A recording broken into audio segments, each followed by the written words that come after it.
আচ্ছা, কখনো কি খেয়াল করেছেন রাতের এমন একটা বিশেষ সময় আছে যখন সবকিছু কেমন শান্ত, নিঝুম হয়ে যায়? ওই সময়টা না একটা অন্যরকম আধ্যাত্মিক অনুভূতিতে ভরা থাকে।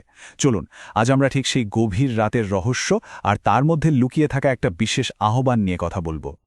একটু ভাবার চেষ্টা করুন তো, যখন গোটা পৃথিবী গভীর ঘুমে তলিয়ে গেছে, দিনের সব ব্যস্ততা, সব কোলাহল থেমে গেছে, ঠিক সেই শান্ত মুহূর্তে আকাশ থেকে কোন সে ডাক ভেসে আসে? এই প্রশ্নটা নিয়েই আমরা আজ গভীরে যাব। তো চলুন এই রহস্যটা একটু ভেদ করা যাক। আমরা কথা বলবো রাতের এমন একটা সময় নিয়ে যা দিনের ব্যস্ততা থেকে একেবারেই আলাদা। হ্যাঁ, আমরা কথা বলছি ঠিক রাতের শেষ তৃতীয়াংশ নিয়ে। এটা এমন একটা সময় যখন চারপাশের সবকিছু একেবারে থমকে যায়, শান্ত হয়ে আসে। দিনের সব হইচই থেকে পুরোপুরি বিচ্ছিন্ন একটা বিশেষ মুহূর্ত। একদম ঠিক তাই।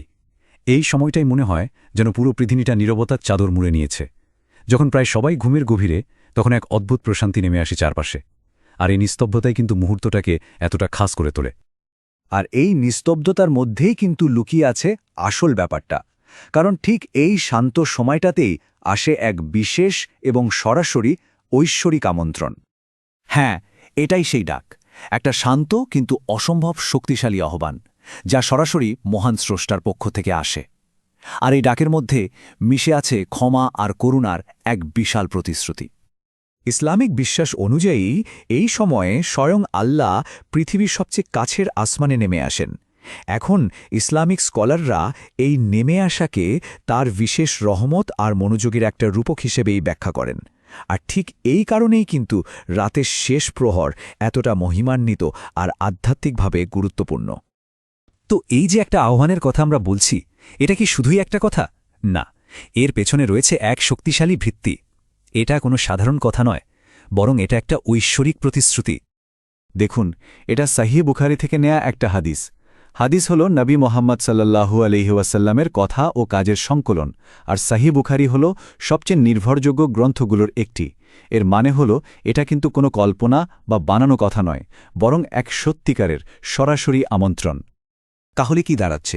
এই হাদিস থেকেই আমরা পরিষ্কার বুঝতে পারছি যে এটাই হলো সেই সেরা সময় যখন প্রার্থনা কবুল হওয়ার সম্ভাবনা সবচেয়ে বেশি থাকে। একবার ভাবুন তো, নিজের মনের কথা, নিজের সব আকুতি সরাসরি স্রষ্টার কাছে পৌঁছানোর জন্য এর চেয়ে ভালো মুহূর্ত আর কি হতে পারে?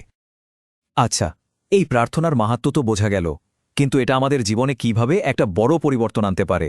কারণ এটা শুধু একটা প্রার্থনা নয়, এটা একটা লাইফ চেঞ্জিং অভ্যাস হয়ে উঠতে পারে। এই বিশেষ ইবাদতটির নাম হল তাহাজ্জুদ। অনেকেই হয়তো নামটা শুনেছেন। এটা এমন এক নামাজ যা জাগতিক সবকিছু থেকে মনকে আলাদা করে সরাসরি স্রষ্টার সাথে একটা গভীর ব্যক্তিগত সংযোগ তৈরি করার সুযোগ করে দেয়। বলা হয় যে এই সময়ে করা দোয়া এতটাই শক্তিশালী যে তা যেন আকাশ ভেদ করে সরাসরি আল্লাহর দরবারে পৌঁছে যায়। মানে হৃদয়ের একদম ভেতর থেকে আসা কথাগুলো, সব চাওয়া পাওয়া জানানোর জন্য এটাই হলো শ্রেষ্ঠ সময়। আর দেখুন, জীবনের বড়সড় পরিবর্তন কিন্তু শুরু হতে পারে খুব সহজ কিছু পদক্ষেপ দিয়ে।